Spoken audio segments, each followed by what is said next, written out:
Amy Walter is a research scholar with the William and Ida Friday Institute for Educational Innovation. She is also in pursuit of her doctoral degree at this time. I'll give her a chance to introduce herself to you. And all of the slides are now linked in your participant guide. That link again is being dropped into the chat. If you already have it open, if you go ahead and give it a refresh, you'll see that those links have been added for you. And it is my honor to turn things over to Amy Walter. Thank you for being with us today, Amy. Hi, everybody. So my session is using AI to support you. And the reason you might wonder why I have a moon on the title slide seems kind of a weird thing, but here's what I believe. The moon does not project any light of its own, right? It only reflects the light of the sun. So when I think of AI, AI is like the moon, right? The AI is only going to reflect the light of you, of the user. So whoever is using the AI, you are the light and AI is the moon. So that's why I have a moon, because I like to remember that AI is the moon, we are the sun. It is going to reflect back to us what we put in it. So that's my moon on the front slide. I do want to kind of gauge your level of experience with AI so far. So if you go to Menti and use this code 81700850 and answer these 3 questions or complete this Likert scale. I'm currently incorporating AI elements into my practice. I currently assess and/or have a systematic approach to assess the effectiveness of the integration of AI in teaching and learning.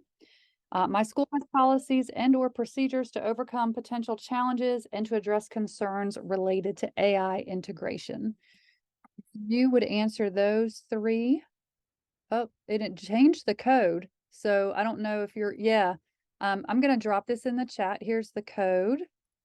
Sorry about that. You know, technology is fun. If you'll go to the Menti and complete this Likert scale for each of you, please. Got 3 people have answered. Okay, two people have answered this one. 1, 2. Oh, I see. Look at that little curve. So incorporating AI elements into my practice, we're on a 2. So that's pretty much a disagree, but not strongly disagree. Assess or have a systematic approach to assess. We have 1 person who's kind of in the middle. Most everybody is way down. And then my school has policies or procedures, and y'all don't feel judged if your answer was a 3 on this, because I think that it's so new. Everybody is still just figuring it out, right? We haven't gotten to the point where we have those, but we're starting that. We're creating that. That's part of what's going on right now. Let's talk a little bit about artificial intelligence. Artificial intelligence collects data or is fed data to be trained. It analyzes the data for patterns and it makes predictions based on that data. Now, I need you to either in the chat or come off mute and tell me what cautions or concerns does this information raise for schools? It is important to think, y'all, about the data built-in bias, right? So, for example, ChatGPT, the large language models were built on internet data that was freely and publicly available. So that means that all that data on the internet that is biased, that is false, all of that was used to train the AI. AI doesn't actually know things. It makes predictions based on the information it has. So if the information it has is from the Wild West internet, then it is going to be Wild West information in a lot of ways. And that is something to be very concerned about. When we add more information into AI, we don't really know where that's going right now. Is it going into the training base? Is it going into, is it, people say ChatGPT and Bing are getting dumber because of our interactions with it. I'm not really sure how that would work since it was trained on human data to start with, right? It's using that human data, just massive amounts of information to make predictions. We're giving it more information, but it's still coming from somewhere. And it's important to recognize that that data is coming from somewhere and that data is faulty, can be faulty. That is why we have to have AI with human in the loop. AI does not know anything more than what we know. We also need to be mindful that educational research A lot of it is behind paywalls. You have to be part of a university or you have to have a subscription. All of that data is blocked, right? AI cannot access that by itself, even though ChatGPT 4 now does search the internet, right? If it's not free, it can't get the information. So teachers, educators have to know best instructional practices, recognize bias. They have to be mindful of the things that come up, just like on the internet, we have to make smart decisions. Um, I'll stop there. Artificial intelligence does build on previous learning. So if you're in a conversation with, I call it a conversation, I talk to ChatGPT all day long. I'll just admit it, I'm a user. And if I say to it, hey, remember the visuals that I uploaded earlier? Can you give me this information now? It doesn't remember, but it has it in that conversation, right? So it can build on that learning. It's also building on its own kind of neural networks that it's created, and it's adapting based on input. So when you give it more information, it will make a change. Unlike a computer system back in the day where you put in information and it says does not compute, and then you put it in, it says does not compute, put it in, the AI will actually change its trajectory based on what you tell it, and it will create novel content. So it creates new content. But remember, that content is based off of the predictions that the AI has made. So it will, if you put in, please do such and such, it searches all the things that it's ever been fed to train on, and it's going to bring back that information in a way where they've put the puzzle pieces together that is novel. It is new, right? So now, how can AI, thinking about AI like this, help reduce your workload or improve your working conditions? Either drop that in the chat or come off the mute. I've used a few, I think it's like Magic School or so a few of them, and I teach Spanish, so I've used a few of them to like try to create, just to see what would happen if I said, create a quiz with the future tense. And I really have to look at it. Like, I have to kind of comb through it because it throws in vocab that I know my kids don't know. And like, so Spanish, I haven't found one that's like great for for teaching Spanish just yet. I can say like it's when the kids turn something in, either they've used AI or a translator, I know it immediately. So it's, I mean, unless they already speak Spanish, then it's okay. They may know how to say all those things, but it's a dead giveaway for me when they see it. But I haven't found one that does great for Spanish stuff yet. I've looked. I'm still looking. So Well, and I would say if you tried ChatGPT, you have to tell it what vocabulary it could use. You have to provide some limits to it. You can say, use, these 10 vocabulary words, or do not use verbs outside of AR regular verbs. Because otherwise, it again is just pulling from everything that it has. So you have to put limits on it in order to help it create. Or, you can say, create a vocabulary activity about blah, blah, blah for beginning learners in 6th grade. That yes. is also helpful. Yeah, I've tried to be really specific with my prompts, but I'm sure it's me. I'm sure I'm the problem. But yeah, and it has been fun to see it, and I can see how it will help me down the road for sure. So I'm definitely still working with it, but yeah, I Awesome. like it. Julie Hall says, I haven't figured that out yet as an admin. I know I can use it for PD, but most of my regular work seems to be so student info school specific that I haven't ventured into the AI realm for help. I'm most likely missing the time-saving opportunities that exist. Well, I'm glad you're here today. We're going to talk about some of those things. I do think that being cautious is important. And I also think that some people have overpromised what AI can do. It will not do it for you. It will not replace you. But we got to learn to use it as a tool, just like we remember when the internet rolled out. I don't know if y'all are old enough to remember when the internet rolled out. I do. I was in grad school and I was going downstairs and getting these giant bound periodicals, and all of a sudden somebody was like, there's a computer you can do. And I was like, do what? Couldn't believe it. It was changed my life. And I was like, where was this 6 years ago when I started in college? it's just like when we rolled out one-to-one devices for students, right? We had to go through this whole kind of evolution of how do we use it. So AI is another tech tool that we have to think about how we're going to integrate. But y'all, please, please, let's start with the adults. Rolling this out with the children right now, first of all, there's a lot of age limits around who can use what AI programs. And we should get a lap, right? Who told me that the other day? Like, you let the teachers get a lap first before the kids start running. So my thing is really like, let's just start with the grown-ups, and then we'll get to the kids once we kind of get a handle on it. So AI fluency for educators is the capacity to understand, apply, and adapt AI technologies effectively in educational context.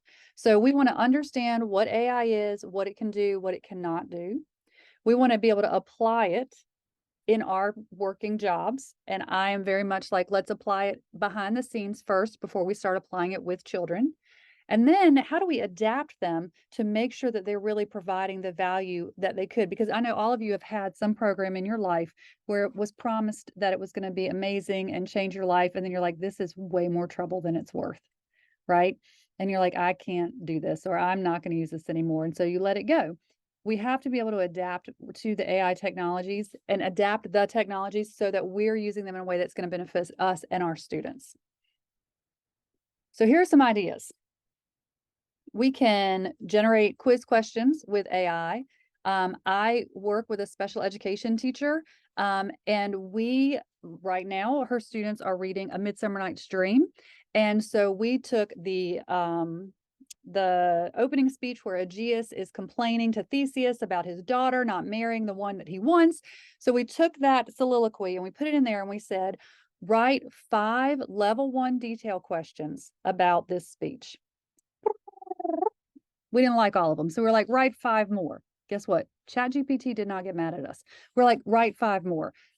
So then we picked the 5 that we really liked. And then we said, now write an inference question that the students could use this detailed question, the answer for this detailed question, to springboard to understand and answer the inference question correctly. And it did, and it was lovely. And then we were like, "Ooh, write a level 3 question where they're going to have to either analyze or evaluate." So they're called 3-level questions. We taught ChatGPT. We want this thing called 3-level questions, and we have used that consistently to help us generate questions. Now, sometimes we're like, just write 10 multiple choice questions with an answer key, and it does it very quickly. Again, they are not all perfect. We have to read it. We have to decide what's good and what's not good. But it takes a long time to write multiple choice questions, y'all. Not the questions, the answers. Writing the answer choices takes forever. This is a really nice way that can help you. Drafting lesson plans. You can ask AI to give you a lesson plan that is multi-sensory. You can ask one for one that's collaborative. You can ask for one that has a product that is not written, right? If you need something besides a written product, I'll say, give me 10 examples. Some of them are weird, but some of them are really, really good. Educational games, summarizing text. I love to do this for kids who are absent or who may struggle. I've spent a lot of my life rewriting text so that they're accessible for students to read, especially working with kids in special education. I love to say, summarize the text or bullet the key points from this or rewrite this for a 4th grade reading level. Now, not for a 4th grader, right? But in a 4th grade reading level, it is way faster than me. I still have to read it. I have to check it. Generating study guides. It's awesome. If you have your assessment or your test that you want to give, you can put that in and you can say, make a study guide for this. You can say, make it multiple choice, make it open-ended, make it fill in the blank, make it short answer questions, make it all of the above. Language translation, again, you do have to check it, but I've been practicing my Spanish with ChatGPT. And the first time I asked if it spoke Spanish, it gave me this whole big paragraph about, por supuesto, yo hablo español, blah, blah, blah, blah, blah. And I was like, okay, settle down. You clearly have a Duolingo streak that is better than mine. But you got to read it. You got to proofread it. Parent communication templates. Now, y'all, I would not put something in ChatGPT and then just send it to a parent. I had to train my ChatGPT to settle down. It was way too excited and everything was effusive and amazing, but it was super helpful when I have to reply to sticky situations. so I can say, hey, this is the situation, reply, and let them know that I'm not going to do that, but be nice about it and provide 2 alternate solutions that could be blah, blah, blah. And then it writes it for me. And it's a lot less cognitive effort for me. And it's also less emotional because, I have backspaced many a time when I've been writing an email, but I can't say it like that. And then I just get more worked up, right? So it's another great way to get some communication. I also use it when I have an event and I'll say, make a tweet for this event. And it will put little cute icons in there. It'll, like we're having a donut sale at my kids' middle school. And it was like, support the kids and feed your tummy. Let's make this a sweet success, a donut. And I'm not cute like that. So it was really cute. Creating interactive content and proofreading educational materials. Anything that we send out into the world, of course, we should proofread. Sometimes we don't have time or we've read it so many times we don't see it anymore. This is a great thing. Put it in there and say, are there any grammatical errors? Are there any sentences that are confusing or would be hard for someone to read? That is another great way to quickly get feedback. Mine always tells me to put more paragraphs in and to not connect so many sentences. Great. Thank you for that information. You can either take it or not. So those are ways, quick, easy. You can help yourself using AI, particularly my main one I use is ChatGPT. You can use Magic School or QuestionWell or Diffit. There are some that are made specifically for teachers, and they are easier in a way that you don't have to write prompts for them, but they also are a little more specific if you want to be able to use them in a general way. Now I'm going to say these are some yellow ideas. Why yellow? Caution. I would like for you to exercise caution. Providing feedback to student writing is exhausting. I was a 7th grade teacher. We had the 7th grade writing test. And by the end of the day, after having 6 classes, I would read an essay of a kid and I'd be like, I don't even know what that says anymore. You can take writing and enter it into AI and say, give me feedback about clarity or using textual evidence or complete sentences, whatever it is that you want it to be, and it will give it to you. I say caution with this because where is that student writing going? I don't know, right? It will say that like ChatGPT has a thing that says, information you enter could be used for training purposes. Now if a kid is practice writing paragraphs and it's not anything personal, we're, analyzing the lightning thief, I'm not against it, right? But I do just want to mention to you, be careful. Responding to student inquiries. Now, if a kid asks a content question, like, hey, how come oxygen does blah, blah, blah? I don't have time to write that out, but I asked ChatGPT to give me a paragraph written on a 7th grade level, and I can just use that. Again, be careful. Like if kids are asking you anything that's personal, I would not put that in. Classroom management tips. I do think it can be creative, especially when your brain is blown, right? What are some ideas I can do to help the kids be more interactive? How can I get the kids to come off the mic? How can I get the kids to, or come on the mic? Coming off the mic is not an issue. But again, ChatGPT is just AI is looking at all the data and pulling out stuff and saying, this word goes with this word, goes with this word, goes with this word. You know your kids, you know whether it's going to work or not. You can use it as a thought partner, but it is not infallible. Personalized learning recommendations, also helpful. I work with a teacher who has a student who has a serious reading disability, but if she hears it or speaks it, she can really work at grade level. So sometimes we will ask for other ways to help her either engage with text or express her answers. But we are careful not to put in identifying information about the student, right? There are probably lots of students in the world who have trouble with reading, but I don't want to put in all her personal data. And then tutoring support. If you are working with kids and they're having trouble, say with inequalities, you can ask it, like my kids are not understanding the whole flip the sign when you divide or multiply, right, across the sign when you're doing inequalities. What are 3 other ways that I can explain it to them? Nice. These are red because I don't think that these are great ideas, and I don't have like a research link to give you. This is just Amy Walter. Automated grading. I don't think that you should put kids' work into AI and then say, tell me what the grade is. That is us. We have to be making that final decision. We can ask for feedback. We can say, compare to this rubric and give me your suggestions, but I would not just take a grade that AI generated. Compiling data for reports. Again, if you're putting student identifying data into AI, that is probably not a good move on your part.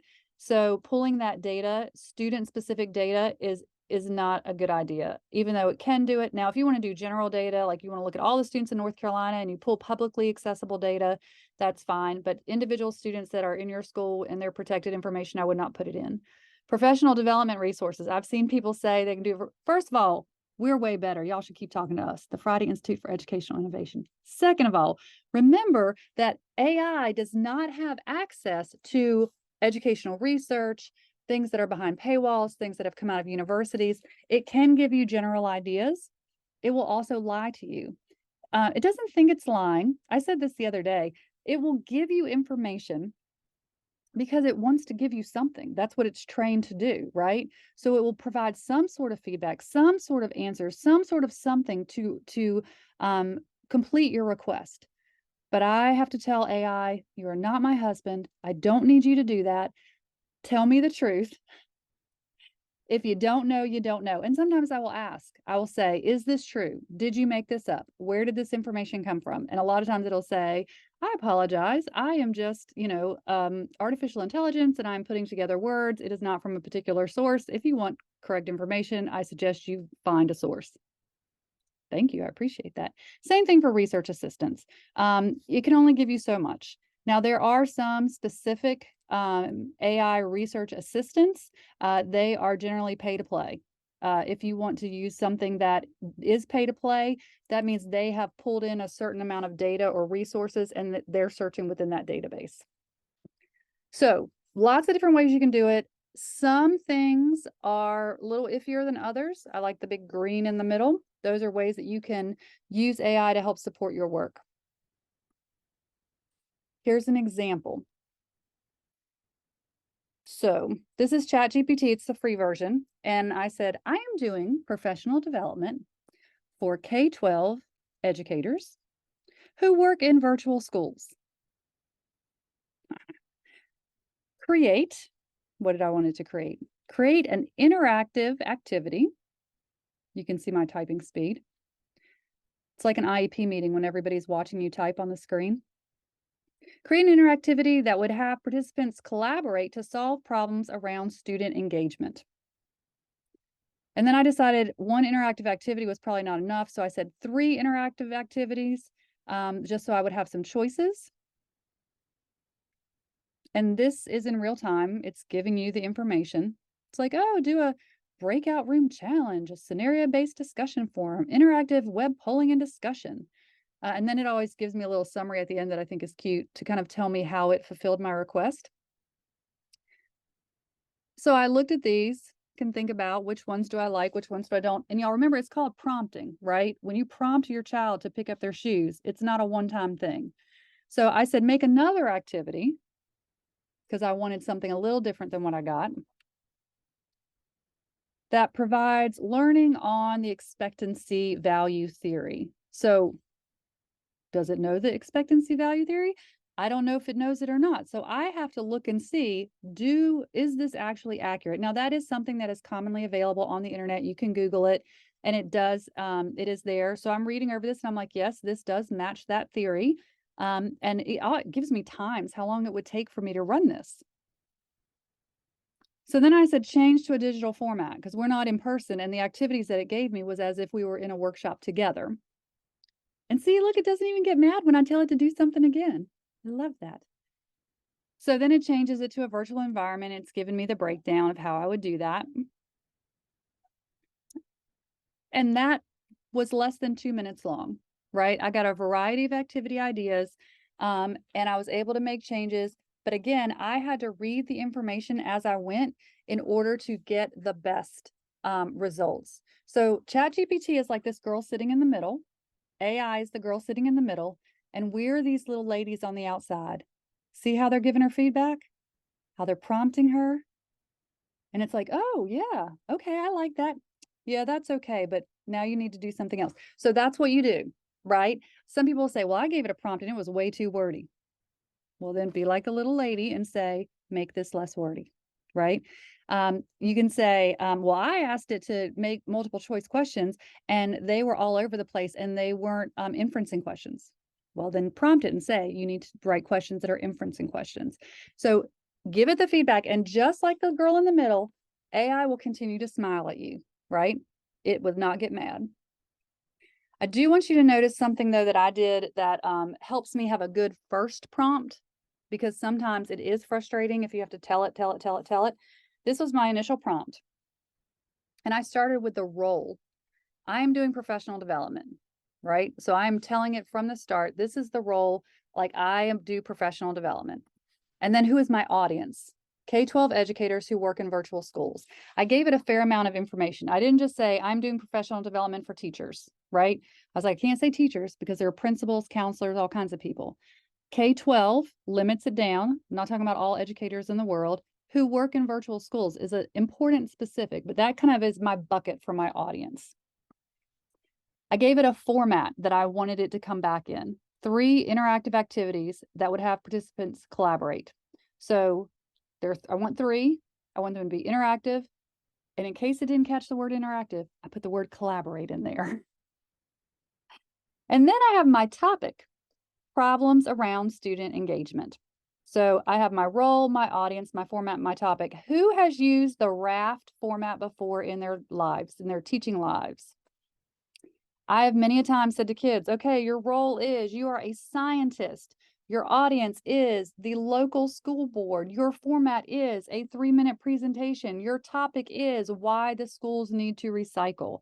RAFT is a simple way to remember to create kind of a whole package prompt.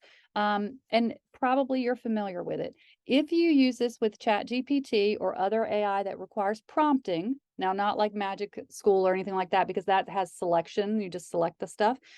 If you use the RAFT format, that's going to help you. So what are we going to do now? I want you to go to chat.openai.com. If you don't have an account, make an account. It's really quick and easy. You can use your Google email if you don't want to use your school email. And I want you to pick something. I want you to try to write a prompt with the role, audience, format, and topic. It could be on one of these green things, or it could be on something else that you are interested in right now. Totally fine. I'm going to set my timer for 4 minutes, because if I don't set a timer, I'll just keep talking, because that's how I am. And I would like for you to, on ChatGPT, try a raft. And then we want to hear about your results, but we're going to give everybody 4 minutes. And it could be, y'all, if you're doing something that's content specific, you take your notes or your plans and you copy it in there and say, based on this, create a study guide. But I think that you would have to teach it that a study guide doesn't mean a set of notes or an outline, right? You want it to either be questions, fill in the blank, a closed maze reading opportunity. But I told it that no, wait, there it is. I said, I'm an administrator of a 4th through 12th grade online public school in our first year of existence. Create a conversational welcome letter for our 4th through 8th grade yearbook and our 9th through 12th grade yearbook. And so my subject is a warm welcome to our inaugural year, ! Which is funny because I really do like exclamation points. And then it starts off as if it's me as Principal Hall, dear students, parents, and faculty, I'm delighted to extend a heartfelt welcome to each of you as we embark on the exciting journey, blah, blah, blah. For the next paragraph, for our remarkable 4th through 8th graders, this year marks the beginning of a transformative educational adventure. Next paragraph, skipping, to our dedicated 9th through 12th graders, you are the trailblazers of. Our yearbooks will be a testament to the memories we create together. Join me in embracing. Thank you for being an integral part. Like, save, thank you. For sure. Right, because I don't have the excitement or emotional energy to write stuff like that, but that sounds really nice. Yeah, this is great. I put the questions on here that it came with. That's just the beginning. It wouldn't let me put all the questions on there, but that's a start.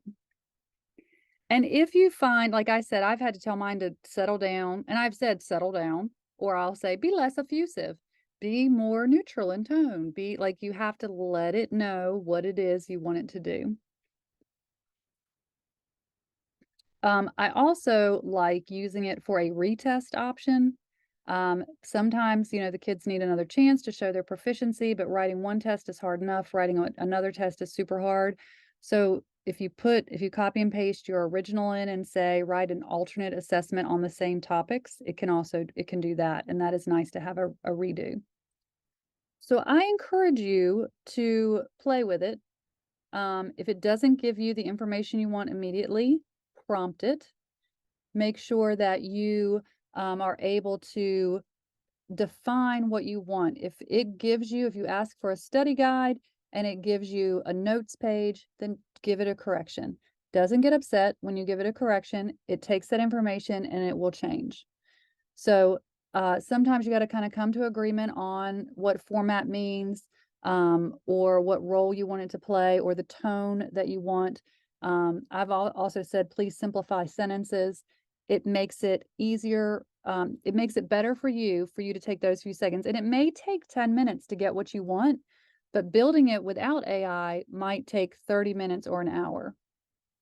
I think it's a lot easier to spend 10 minutes. It's kind of like being a writing teacher. That's what I discovered, right? When I work with students on their writing, I am not writing it for them, but I'm constantly giving them feedback on how to adjust, change, improve their writing.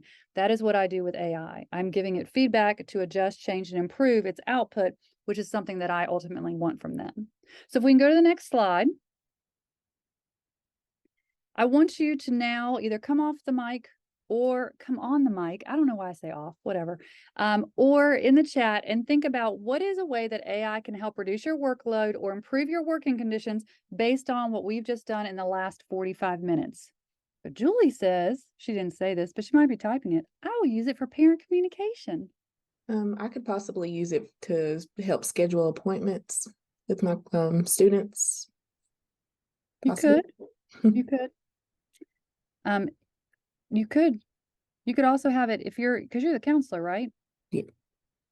We've used it to write social stories and to generate prompts for discussion groups about, you have books. I know you have books with all those things in there, but coming up with fresh discussion prompts for small group. Having it do a calendar activity for you is you have to put in the parameters and then say, make a schedule based on that. It can do that. Without really large numbers, I haven't found that to be as helpful. If it's big numbers, it is. If it's small numbers, I can do it as fast as it can. But if you think about some of the other things that you have to generate, it can probably be helpful. But try it too. Like, something like Amy said, not to use it for scheduling.